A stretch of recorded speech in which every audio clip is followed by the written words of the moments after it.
Last year, Daniel Unger stunned the world and many of his fellow competitors in winning the 2007 World Championship title on home soil. It was considered an upset victory for the young German, but for the thousands of spectators lining Hamburg's streets, it was the perfect finish to a wonderful World Championships. Behind Unger, the man who held down the #1 ranking in the world, Javier Gomez, had to settle for the silver medal, while another former world #1, Brad Caulfield, finished in third. Now move ahead to 2008, and the title is back on the line in Vancouver, Canada. Will Javier Gomez finally win the crown he's been longing for since the start of his career? Or will Canada's Olympic champ Simon Whitfield steal the glory on home soil? Last year, Vancouver played host to the 6th stop on the BG World Cup Series, but this year the pristine oceanside city moves up a rung on the triathlon ladder as host of the Elite and Age Group World Championships. This multifaceted event culminates with the top elite male triathletes in the world battling it out for top honors while also nabbing some valuable Olympic qualification points. Vancouver's rolling landscape and sandy beaches provide the perfect backdrop for the sport of triathlon. And in just 2 years' time, an even bigger sporting event is coming to town, the 2010 Winter Olympic Games. With a long history of supporting major events, Vancouver is sure not to disappoint this weekend when the world's best triathletes hit center stage. Greg Bennett is one of the veterans of the sport with a long list of credits to his name, including multiple World Cup victories and a 4th-place finish at the last Olympics in Athens. He's keen to make Australia's next Olympic team in Beijing, but it's do or die for Greg today, as he needs a podium finish here to secure his ticket to China. Frédéric Belot from France is coming off a great performance at the recent European Championships in Lisbon, Portugal, where he was crowned champ for a 3rd time. He's one of the fastest men in the sport, and when on form, is hard to beat. New Zealand's Bevan Docherty is another veteran of the sport who has a penchant for doing well when it truly counts, including at the Olympic Games, where he secured a silver medal. He is also a past world champion, so knows just what it takes to do well on big days. Many will be putting their money behind Javier Gomez from Spain in today's race. He's been racing exceptionally well this year, including multiple World Cup wins. Now, despite a poor showing at the recent European Championships, last year's world silver medalist is definitely the man to beat. It's a big race for Canada today, not just because this is the World Championships and the Canadian team is racing on home soil, but because the Canadian men are also racing for Olympic selection. A top 8 finish by any man earns him a spot on Canada's Olympic team. So that will no doubt be on the mind of the likes of Paul Titchler, Brett McMahon and Kyle Jones. For Simon Whitfield, the pressure to qualify for Canada's Olympic team is off because he's already earned his spot on the team. But the pressure to win a world title on home soil is very much on. He won on this course last year, so fans will be looking for him to repeat that result today and earn his first World Championship crown. I can be very honest with you and say I don't spend a lot of time thinking about the results. I certainly am aware that possibility's out there and that I am certainly in shape to win. I don't spend more time beyond that. You have to be so careful in our sport because it's all about preparation. It's not about focusing on outcome. And for instance, with the guys competing for Olympic spots, if they get fixated on what outcome they need, they get away from what made them good, which was just doing the preparation. And so I've done that in my career. I've drifted away from that, and I'm back to that now. I just try and prepare. And like I said, I prepare with a big poster of Javier on the wall, and because it's kind of the level that you need to be at. But I prepare also with the mind that, Bevan Docherty, an extraordinary athlete. Greg Bennett's backs up against the wall. He's got to go. He's got to basically podium this weekend, it looks like, to make the team. I think Benno's capable of doing that. I think Benno's capable of winning. So as much as Javier, I use Javier as a general term, but there are a lot of guys that can do really well this weekend. Over 80 men are on the start line for this final Olympic qualifying event before Beijing, so the competition will undoubtedly be one of the best of the season. But before we get to the race, let's take a look at the course the athletes will be covering today. First up is perhaps the most challenging aspect of today's race, the 2-lap 1,500-meter ocean swim in the heart of the city. Due to uncharacteristically cold weather, the water temperature has dropped to a brisk 12 degrees Celsius, so wetsuits are mandatory. Following the swim, the men will tackle an 8-lap 40-kilometer cycle along the seaside and through Vancouver's vibrant downtown streets. Each lap will feature one significant climb and several tight corners. The last stage of the race is a 3-lap, 10-kilometer run through downtown streets and Vancouver's famous Stanley Park. They'll pass through the transition area on the completion of each lap, providing great viewing for the spectators lining the streets and packing the finish line grandstands. Now, let's get straight to the action. Here's Barry Shepley and Libby Burrell with today's race call. Well, Libby, every 4 years, 2 races that matter, and this will be one of the 2, the world champs. Ivan Vasiliev closest to us, and the pressure will be on the Russians today as they're working very hard to try to get the 3 spots for their nation. We know they're great swimmers, so likely they're going to try to make a move here very early in these World Championships. Yes, Barry, the Russians are known to recruit their top triathletes out of their fast swimming programs and are bringing some of the front runners into the triathlon field. And here we see Vasiliev leading out on the right-hand side of the field. A very, very good course for the swimmers. They can spread themselves away from the people who usually try and hook onto their feet and get the clear line and the still water through to the first turn buoy. Well, you can actually see athletes standing up at the top of the screen, dolphin diving, looking around right there. So there's a difference in the depth of the water depending on where the athletes actually stood on the beach. And I know, talking to some of the athletes in the junior category, there was a distinct benefit if you were able to dolphin dive for a bit of time. Vasiliev closest to us, you can still see athletes standing up. Dolphin diving now as we're about 75 or 80 meters in. A great aerial shot looking down here on English Bay in very, very cool water temperatures, down between 11.5 and 12 degrees. And for some of these athletes, Libby, it'll be the coldest water they've ever raced in. For sure it will be. And what we have found, that many of the swimmers, as they dived into the water, got such a shock with the cold water, went straight up onto their feet. Most of the junior athletes and the other athletes that have raced before this event have said it's best just to get your head down and start to get used to that ice cream feeling of the cold water and then move yourself into the first turn. Well, we were just looking at Bevan Docherty, who's very pleased to be racing in cold water temperatures. He comes from Auckland, New Zealand. He said the worse the temperature, the colder, the better it would be for him. And we know that some of the athletes from the Caribbean regions of the world, and certainly those from Asia who are used to 23, 24, 25 degree water temperature, were not too pleased. But that is part of what makes triathlon so unique. You have to deal with all the conditions. Looking from our lead swim boat now back into 25th through 30th spot, and you can see the men very tightly bunched together. They'll start to make their left-hand turn around one of the swim buoys here very quickly. And it is tightly bunched together, but not quite the carnage that we have seen on some of the other World Championships. And there is Vasiliev moving very well, number 2 on his cap, indicating that 2008 has been a very solid season for the Russian. He was a medalist at last year's World Championships in the 23 and under category and stepped right up this year to be a major player with a 2nd and a 3rd in the World Cup, and he's looking for a top 10 this weekend to try to nail down Russia's 3 spots for the Olympic Games. Yes, Barry, we have a World Championship on the go, but we also have a race within a race where United States, Australia, Canada and Russia are vying for that last berth to make sure that they have a full contingent going to the Olympic Games. It's going to be a challenging race for all of those countries, and in fact every competitor, as they now start to make their way through to the end of the first lap, where they will then exit the water and then do a shorter 500-meter loop and then into the bike transition area. Well, as they start to stand up, they will move through the knee-deep water, start to see the heart rate rise immediately, and then have to put their face back into that cold water. That is a bit of a challenge. Vasiliev into that lead group, just coming out of the water. Simon Whitfield just going through right there. Paul Tischler from Canada. I see Oliver Freeman with a great swim. Back a bit, Stefan Poulat and Marco Albert. So those are men we would have anticipated to be major factors, but they all really are one long line as they come out of the water.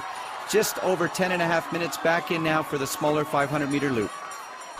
Well, they're right now on the beach in the opening segment of the 2008 World Championships. Javier Gomez sitting in 7th or 8th spot. That's Simon Whitfield right there just looking over his shoulder, and they're dolphin diving. Whitfield absolutely loves these kinds of conditions. He's a very athletic man, has never medaled at a World Championships. Last year, the 4th place finish, his best ever, and he's trying to get a medal here at home. Obviously, his goal would be a gold medal, but the battle between Simon Whitfield and Javier Gomez, really all week long, the media has been building it up here. They've been at press conferences. Whitfield even bought a hockey jersey for Javier Gomez and gave it to him as a gift. Up in the top 8 right now is the Frenchman, the 36-year-old Stéphane Poulat, who has been to the Olympic Games, and most people consider him to be a setup man for Frédéric Villabre. He's a great swim biker. Really has not been able to finish the run very often in his career, but we saw at the European Championships recently that he's in the best shape of his life. Yes, he's definitely part of a good working team from France. They have a combination. They know that it works. I think that they will probably keep that combination and that secret a bit quiet in the World Championship. They've already exposed the quality of their team strength, and that will go forward into the Beijing Olympic Games. One of the tricks that the athletes have today is to try and conserve energy while at the same time going fast, because the body has to work reasonably hard in order to get warm and stay warm and function at these kind of weather conditions. Well, Stéphane Poulat and Simon Whitfield, 2 of the top 3 men right now coming towards the last stages of this 1,500-meter swim. We're going to be just above 18 minutes as they start to make their way in. Poulat, a very powerful man. Whitfield will shock the crowd when they see the Canadian superstar coming out of the water in that lead group. His teammate Paul Tischler back in 8th or 9th spot, so a good move for him as well. Vasilyev, the Russian, sitting in there. They've got about a 300-meter run to the transition zone. The hands absolutely frozen. It's just about 14 degrees air temperature as they start to make their way into the transition zone, and that is going to be oh so critical, Libby. The athletes have to try to get onto that bike together. Yes, they have to work the transition and make sure that it's clean and fast and moving out, but it looks as if this pack is all going to group together. It should come together very quickly, and we have some stellar bikers in that group, so we should see a lot of work taking place, but the athletes such as Greg Bennett from Australia is going to have to try some smart things to see if he can get himself onto the podium and to make sure he can secure the slot for Australia, to make sure they have 3 athletes in Beijing. Well, a huge crowd has made their way down here to the World Championships. For the men, that's Whitfield, and most of them will only recognize 1 or 2 faces, and certainly Simon Whitfield will be one of those men. He won on the World Cup race in Ishigaki, his 11th of his career. There comes Gomez, Vasilyev into that bunch, Paul Tischler, so 2 Canadians should likely be out in that lead group of 5 or 6 out onto the course. Gomez still struggling to get out of the wetsuit, but he's had a fairly quick move. Doherty just into the transition zone as well. We see Maddie Reid from the United States working hard also to secure their slot. He's had a great run this season, especially in the last couple of races. But the whole group is together. We also see Henrik de Villiers from South Africa, a stellar runner in that group, and we'll see if he's able to keep with the boys on the bike. Well, it's going to be a matter of just a handful of men who don't make this lead pack. Right now looks like Jared Shoemaker, the 23 and under world champion and Olympian, just in the wetsuit there trying to get into this freight train heading off. 45, 46 or so men heading out onto the course. Almost all the major players have now made it, and we are into the bike section of the 2008 World Champs. Local fans were ecstatic, while others were stunned to see Canada's Simon Whitfield lead the men out of the water, proving the Canadian champ has definitely been working on his swim. Javier Gomez was also well positioned in 6th, but there was only 20 seconds separating the top 30 men, so at this point it was still anyone's game. The combination of the cold water, the wetsuits, not allowing these men to differentiate on the early stages. Brent McMahon with his Olympic dreams on the line here today, trying to make a move. That's Simon Whitfield just sitting behind him. And Libby, that is a long string of men coming up that first big hill. The bike course takes them out of flat section and then they turn left into Thurlow Street. It is a testing climb, maybe not on the first or the second time round, but for 8 laps they will repeat this hill climb, and in the end it will definitely take its toll on their legs for the run. Well, the earlier races, no question, the quality riders seemed to have a dramatic benefit when they got out onto the run course, and we're looking right now into the eyes of about 25 or 30 of the men in the middle of this pack, and I can tell you their body temperatures right now trying to warm up. When we talk to most of the athletes, the biggest factor for them wasn't the water, it was the air temperature and their cool bodies coming into that environment. As we take a look right now, the downtown streets of Vancouver, British Columbia. Less than 2 years, Vancouver will be hosting the 2010 Winter Olympic Games, and many of the key volunteers for that Olympic program will be here this weekend, having tested out things like volunteerism, parking, hosting, and so forth. So we really have had some great volunteers all weekend long, Libby. Yes, definitely, and the conditions made it a really hard job, and I know the athletes are appreciative of the work that's done for them. But here we see them grouping together, making their way into the area that will take them into the downhill section on Davie Street so that they can go through the transition and just repeat this lap 8 times over. We see athletes trying to make a break off the front, but they swallowed up very quickly by the pack that's paying attention from behind. Well, I think that is the Kiwi, Bevan Docherty, just coming down the hill there, but you can see a long string, endless number of men, all really within just a matter of seconds. And one of the challenges that we have seen on the World Cup circuit is that the difference between the top men are so close that you really have a hard time making a breakaway and making it stick. Brent McMahon and Bevan Docherty trying to go through there, but I saw Javier Gomez just about 4th or 5th place. So he said to me before the race that he doesn't really have a teammate that can help him work as a team, so he's going to have to be smart through the entire race, stay in the top 8 or 9. If any breaks happen, he's got to be prepared to be a part of them. They're coming now through a long series of corners, a hard right into a left right here, and we saw on the junior women and the 23 and under a couple of crashes right on those corners. But these athletes have learned their skills and have really efficient out on the corners. As we look back at the previous world champions, largely dominated by the Commonwealth countries, here we see Bevan Docherty, former world champion, joined by Ivan Rana of Spain and Olivia Marceau of Switzerland, also former world champions. Well, I have a very strong positive feeling about Olivia Marceau here today as we're in lap 3 of 8. He's the kind of man that would love to use that big, strong body on a cold day and get away. As we're taking a look at the men now coming back up the hill, and nobody has been able to make a breakaway stick here. Looking over the shoulder right there, I think that's one of the German athletes, Justice, as he is hoping to prove that leaving him off the 2008 German team might have been a bit of a mistake as they come through the section back onto the downhill area. And Libby, this is where athletes in a big group really start to use that momentum going back downhill. For sure, that's the case, and you can notice the athletes paying attention. In the European Championships recently in Lisbon, we saw a breakaway off the front that the athletes didn't cover.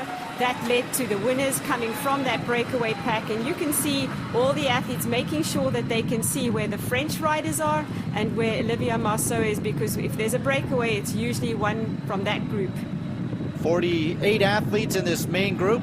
Chase group down by about 48 or 49 seconds right now and trying desperately. That was Bevan Docherty just about touching wheels in there, and Stefan Poulat trying to start to accelerate away. But most of the major players right now into this group, Whitfield, Gomez just coming through the screen, Rito Hugh, the battle of the Canadians all in there. And Libby, right now everybody's taking a look around in this main group to see if all the major players are there, and they don't want to do any more work than the other athlete they're likely to run against out on that 10K run. When it comes to the foot race, the fleet-footed athlete is going to take the day, and they know the strategies of each individual in that group. We have the runners that are the good sprinters for the line. We have the runners that will break early on in the run section. They're having a look at what they need to do to conserve their energy to take out the best run that they have on the day. Well, as we watch them come down to the S-turn on the bottom of the hill, I saw David Dello sitting up at the top just waiting, and obviously he is waiting for one of the Australian athletes. As we take a look way up the hill, that's Dello looking over his shoulder, and he's going to have Brendan Sexton in that chase pack 47 seconds down. He has to get Sexton up to the lead group if they have a legitimate chance of getting 3 spots. So Dello taking in some fluid and right now waiting for his teammate Brendan Sexton.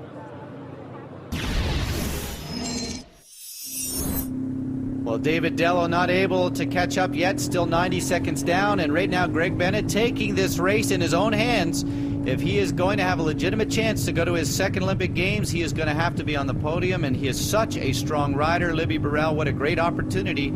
If anyone's able to ride away from some of the best men in the world, Greg Bennett's one of those athletes. Now, Greg has realized that his teammates are not with him, and it's up to him to earn and get his own spot for Beijing Olympic Games, and he's had to take the break out of the front, taking risks, obviously, because he knows the fleet-footed runners are behind them and using the economy-saving draft legal tactics. So he's going to go for the break and see what he can do. He has to give it his best shot. Well, he won 4 major races in 2007, going solo in the non-drafting North American format, so we know that he's an expert. Look at him just sitting on the top end of that seat of the post, trying to get as aerodynamic as he possibly can. As we're watching the chase athletes right now, these sitting back in 45th and 50th spot will have no idea that Bennett has broken off the front end. They're coming back towards the transition area right through, and Greg Bennett will be coming through the transition zone with 2 laps to go, and he looks like he's got a 15-20 second gap. This next couple hundred meters might be the definitive moment. If the chase pack bring him back in, he'll be in trouble. If he gets that 30 or 40 seconds, we could be watching Greg Bennett steal a world championship. And here we see the crowds getting onto their feet to welcome Greg Bennett through the transition area as we look to see whether this break is going to be significant enough and whether he can hold off the chase pack. Well, Libby, Greg Bennett right now is putting his stamp on this race, as we still do not see just now around the corner of the chase pack. That's 20-plus seconds, and Greg Bennett is in a great position. However, when you put people like Matt Reed and Olivier Marceau and Stefan Poulat in this main chase group, if they put their mind to it, I think that Bennett will be in trouble. So now it's a matter of whether they're prepared to make the effort or whether Greg Bennett is going to get himself that elusive medal at a World Championships.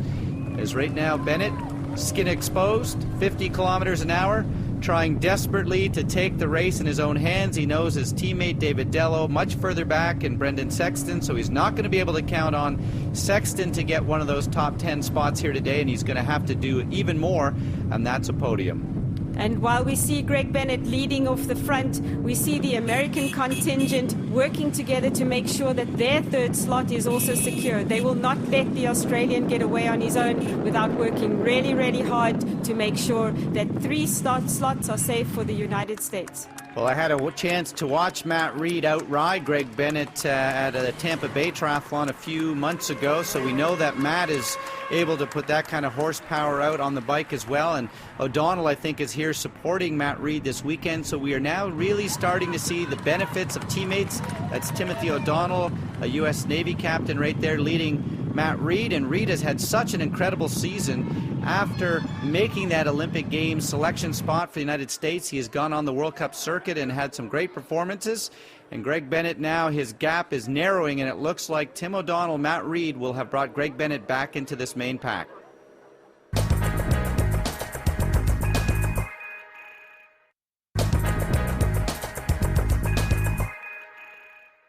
A very, very fast run is expected today from these athletes. There are a lot of athletes hungry, not only for Olympic berths, but also athletes that are still missing a World Championship title from their mantelpiece.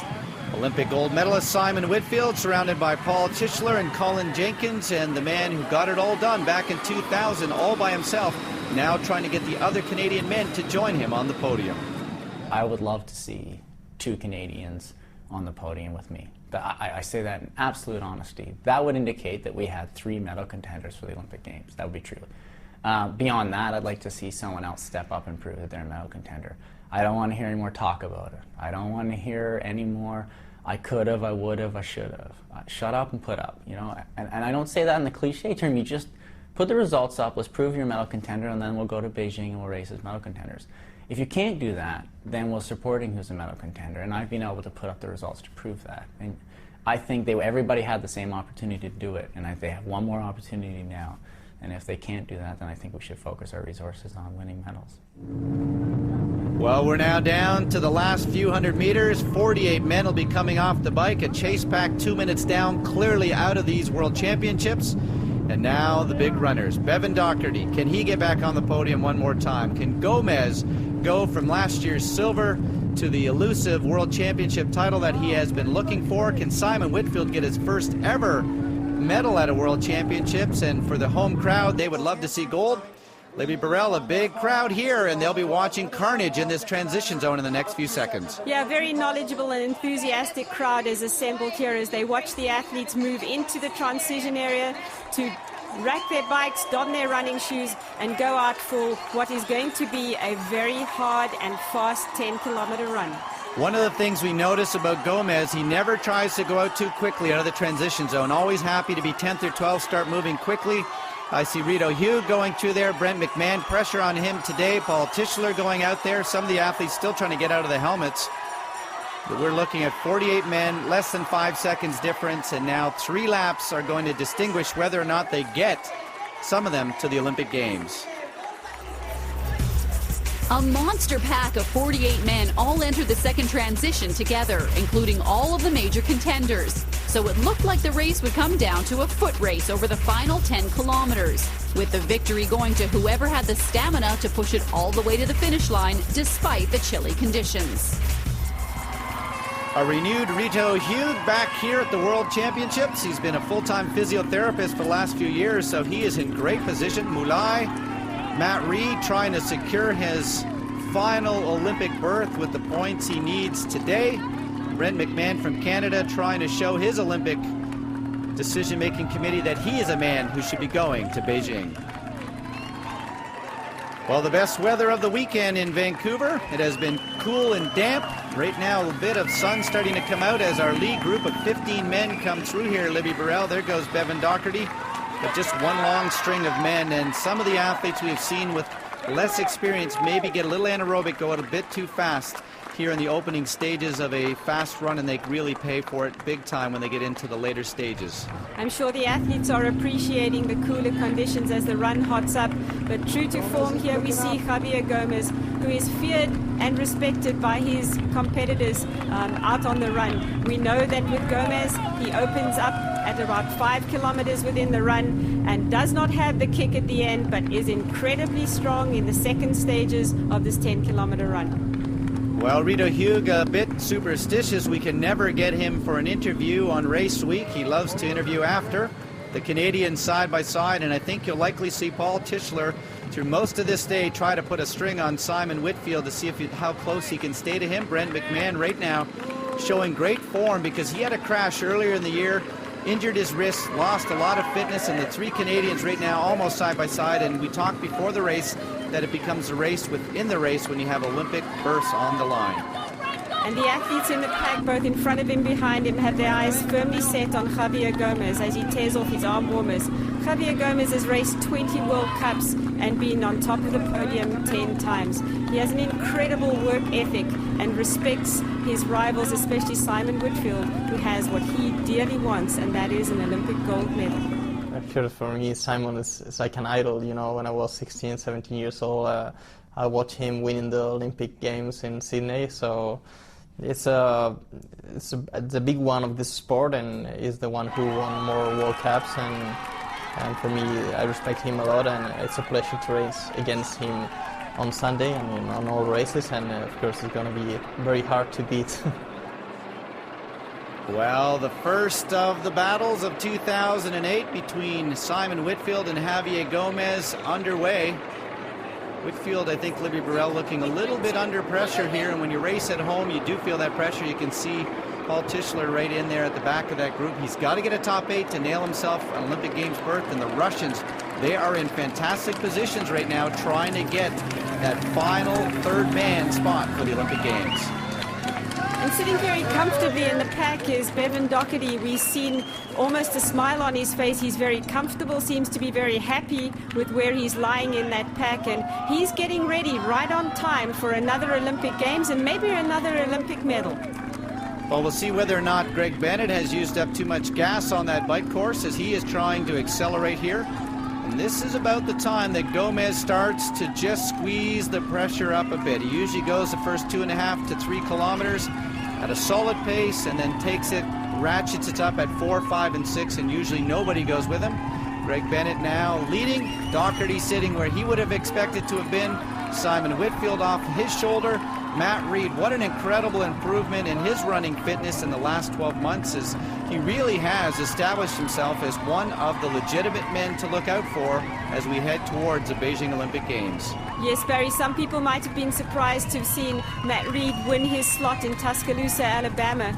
But then he had to go on and secure the 3rd slot for the United States, and maybe that's going to be the best thing that's ever happened to him, because he's proven to himself exactly what he can do up at the front of the game, as we see many of the backpackers and the middle of the pack runners working very hard to try and get their points to maintain their eligibility for the Olympic Games. Stefan Poulat just coming through the screen there as we look back up towards our leaders, and You'll start to see the pace, I think, just start to move a little bit quicker. We remember back to Hamburg a year ago, we had 14 men, then 12 men, then 10 men, and about every 500 meters, one athlete just not able to sustain the effort. But these are some of the greatest runners we have ever seen in triathlon. 4 or 5 of them have broken 30 minutes legitimately off the bike. And this is a tough course. They've got to go up that hill each time. They come into beautiful Stanley Park. There are a number of corners. So it is not a particularly fast course, as I can see 2 of the Russians, maybe 3 of them in that lead group right now. Greg Bennett, the only of the Australians, as Simon Thompson has fallen off the pace. Matt Reed, easy to pick out at 6'5", one of the biggest men on the circuit, and they are coming now back towards the transition zone at the end of the first of 3 laps, and a bit of stress on Simon Whitfield's face right there. When Whitfield is in his groove, he looks absolutely effortless, and right now Simon Whitfield looking like he's working a bit harder than he'd like to do. Yes, it looks as if he's got a big job on his hands to take on the likes of Javier Gomez, but very impressive in that pack as well is Hendrik de Villiers of South Africa. We know this man can run and has worked really hard this year to raise his game and raise the quality of his training.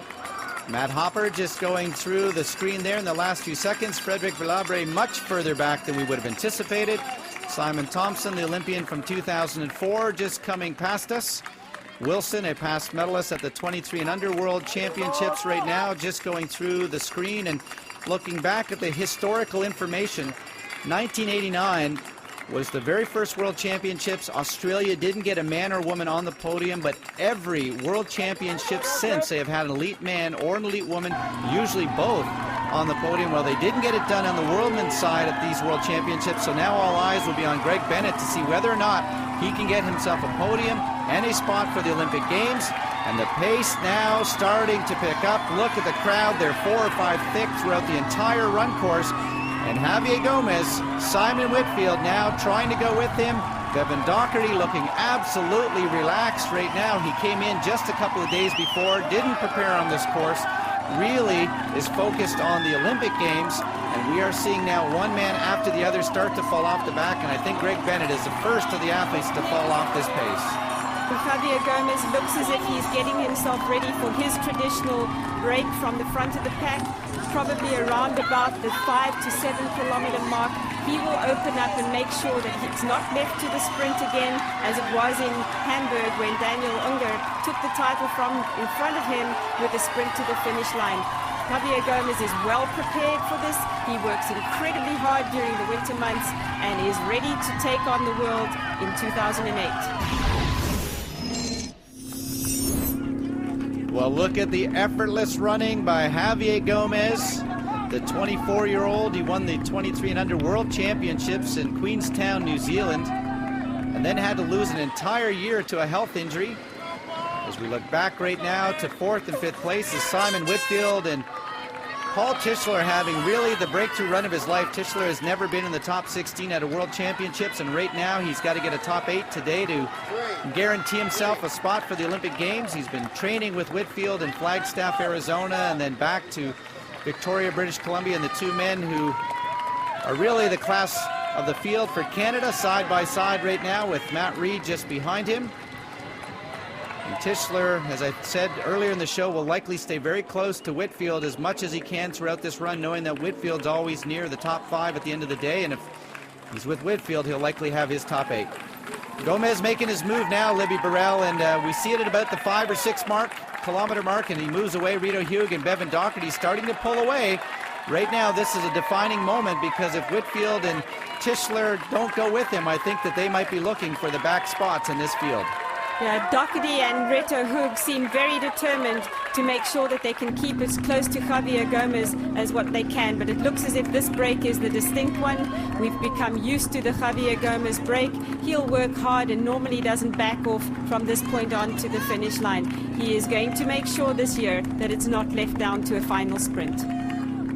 Well, Gomez showing a bit of fatigue in his face, and why shouldn't he? He's running right now just on 30-minute 10K pace. Greg Bennett, 20th place, 109 down, and I think he's realizing at this point he's not likely going to be going back to these Olympic Games. 18 podiums, 6 World Cup wins.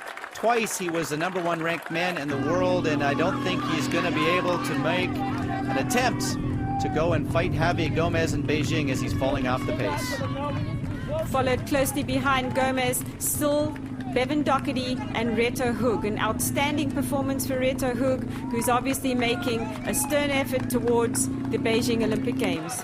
Well, Reto Hug will be one of the few men who will be at all 3 Olympic Games. He was there in 2000. He had a great top 10 finish, not so solid in 2004, and I think he could be another man to be a factor when they head back to 2008. The Swiss might have the strongest team going into the Olympic Games with Sven Riederer, Olivier Marceau, and Reto Hug. That is a very, very powerful group of 3 men to go to Beijing. As we look right now at Paul Tischler, Matt Reed, Simon Whitfield up on the left-hand side there, and they're fighting it out right now from 4th through 10th. Well, if there was ever a doubt of how he would deal with the conditions, I think he has answered.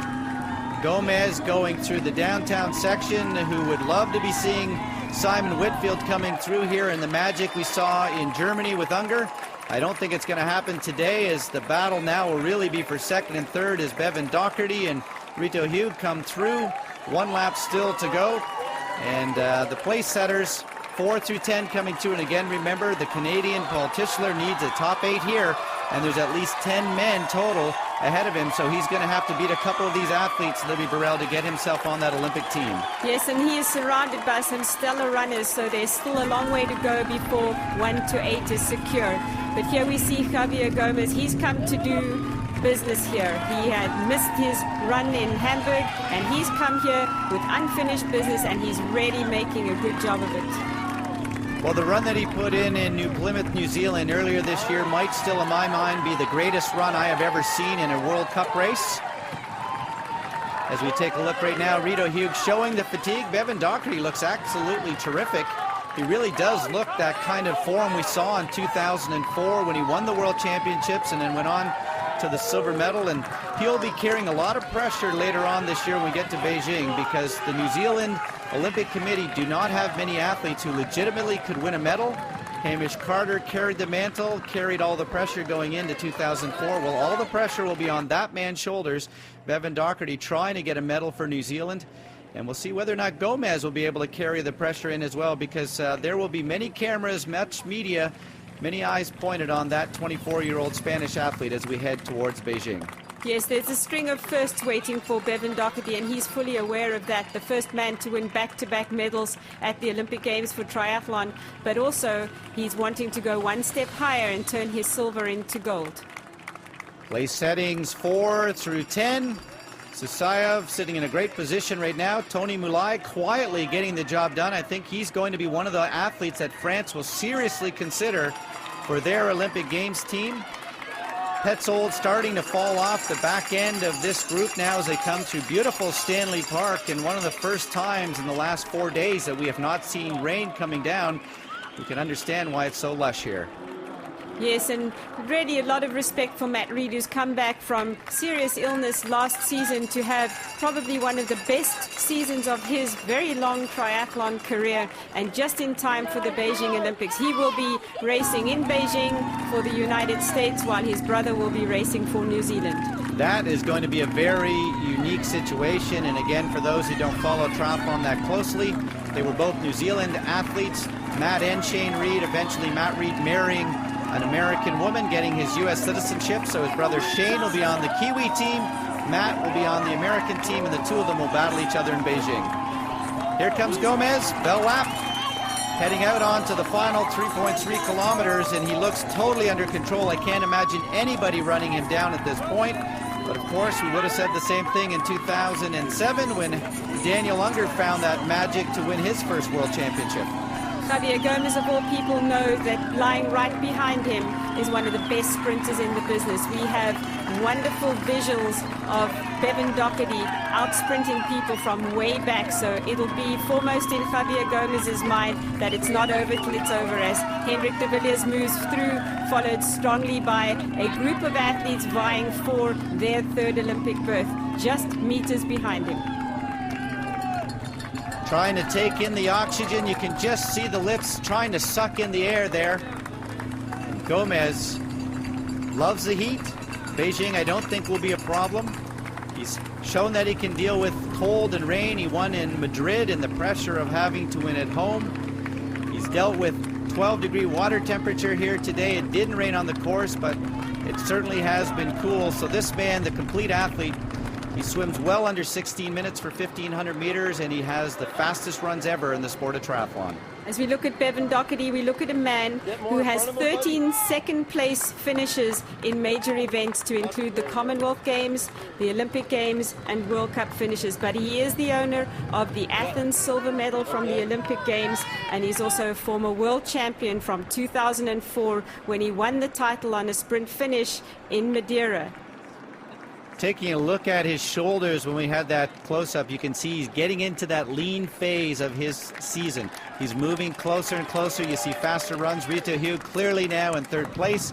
Henrik having an absolutely fantastic run here, the athlete from South Africa who was the first historic man to ever win a World Cup race back a year ago in Richards Bay, having an unbelievable performance. He is running away from Simon Whitfield, from the likes of Matt Reed, and he looks fantastic. Yeah, Hendrik de Villiers trains out of Potchefstroom, South Africa, and is joined by a couple of stablemates of international triathletes that have chosen Potchefstroom as the training center of choice leading into the Olympic Games. Hendrik has made great progress, but looking at the man, Javier Gomez, there's nobody that's going to touch him in this race. He's got his sights firmly set on this World Championship title. Incredible comeback from last year, and the solid work that he's put in over the year is definitely paying dividends and will probably take him through to another good performance here as well as in Beijing. Well, the frightening thing about Gomez, at 24 years of age, he's only going to get better. If we take a look at all of these athletes as they went from 25 to 30, they've got stronger. Certainly we saw that in Bevan Doherty. He got stronger. Gomez, how strong can he be by the time we get to Beijing? As we look to the next 4 years heading towards 2012 in London, this guy could be the absolute dominating man on the circuit for the next 5 to 8 years, and he's a terrific guy. The athletes really enjoy him. Simon Whitfield said, the thing I hate the most is that he's such a nice guy. He's trying to suck in the air right now as he is going to be sucking in his first Elite World Championship. He was a 23 and under world title holder back in 2003, and then he had that huge health issue. He had to miss an entire season of racing, and lots of athletes might have packed it in, but he has not done that. As we take a look back now to Rito Hugh, who's struggling now, and he looks like he's really starting to hurt to these last stages. And here comes Henrik. He might have a legitimate chance, Libby Burrell, of getting the first ever medal for Africa at the senior championships at a world championship title. What a boost that would be for the South African program. They've really put their resources behind the athletes this year and are working hard to try and raise up their game in the world of triathlon. And Henrik is doing them proud, as did the juniors and the under-23s in the races that came before this one. Well, here comes Henrik. I don't think that he is out of this yet. Rito Hugh, his head is down, his arms are down, he is struggling.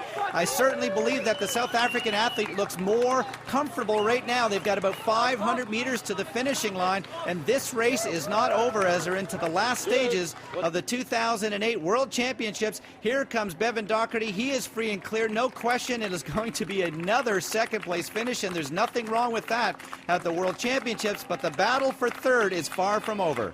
Yeah, this won't be the first World Championship medal for Rito Hugh. He knows how to do it. He's going to work hard to make it through. But Hendrik de Villiers has his sights firmly set on the back of Rito Hugh, and hopefully he can bring home a medal for Africa. Well, Simon Whitfield right now sitting in fourth, the position that he got at last year's World Championships. Towards the back with the white cap is Paul Tischler, who has to have a top 8 if he wants to get a guaranteed spot for those Olympic Games, and he's right on that verge between 8th and 9th. But nobody would be questioning this man. Javier Gomez looks over his shoulder, and he can see no one. He started the season off with a World Cup win over Brad Collefelt in Mooloolaba, Australia. He came back the next weekend in New Plymouth, New Zealand, and had another spectacular win, maybe the greatest run we have ever seen in a World Cup triathlon. And he had an unbelievable performance here today. Finally, he realizes he has got his elusive World Championship title. Gomez, at just 24 years of age, will add another victory to his incredible career. He came out of the water in the top 5. He was on the bike where he needed to be, and the day's fastest run. Gomez, the 2008 world champion, And what an incredible 31 minutes and change for the 10K run as he waits now for Bevan Docherty, who shows that he will be a major factor as we head towards Beijing. His World Championship in 2004 will go now with his silver here today. And here comes Rito Hugh, who has made the move in just the last few hundred meters. We have seen the South African athlete right into the battle, but it's going to be Hugh with another medal here in Vancouver, British Columbia. And Libby, what a great run for Henrik as he'll finish fourth. Definitely a great run for him. I'm sure he'll be happy. But here we see the sprint finish to the line as Matt Reed takes the place ahead of Simon Whitfield and Sosiev from Russia. Well, I saw Tony Mulai finish in 8th, and I think Tischler in 9th. That is a desperate position to be. The sprint finish is coming through. Javier Gomez claims his first elite men's title here in Vancouver, and he did it in style. It's amazing. It was my dreams, you know, since I was young, and last year I was so close to get a title, and this year I could do it, so I'm really happy. Well, I got the European title, I got the World Cup title. I wanted to get this one, and I trained very well the last months and focused in this race, and well, I did it well, and now I will have a little break and then start to train for the games. But of course, this is a very good motivation for the Olympics, and I'm so happy. Well, it always seems to be a constant thing with me doing Rally World Champs on Olympic year. Let's just hope it's a sign of things to come. I was pretty happy today. Everything's been going well with training. I've been giving it 100%, and I knew I was in good shape, just come down from altitude. So, yeah, it was a good day. I gave it a good crack, but, you know, Harvey's another step above us. Different course, different weather conditions to Beijing, what we're going to expect in Beijing. So, you know, I'm very happy, and things seem to be on target. It's unbelievable. I mean, I just came here to get some points, and I didn't expect that. I wasn't feeling too good. I was just going like, yeah, if I finish top 15, I'm just happy to secure the spot for the Olympics. And yeah, here I am. Just unbelievable. It was another dominant performance for Spanish champion Javier Gomez, who captured his first world title by a whopping 24-second margin. Behind him, New Zealand's Bevan Docherty nabbed the silver medal, while Rito Hugh from Switzerland won the bronze.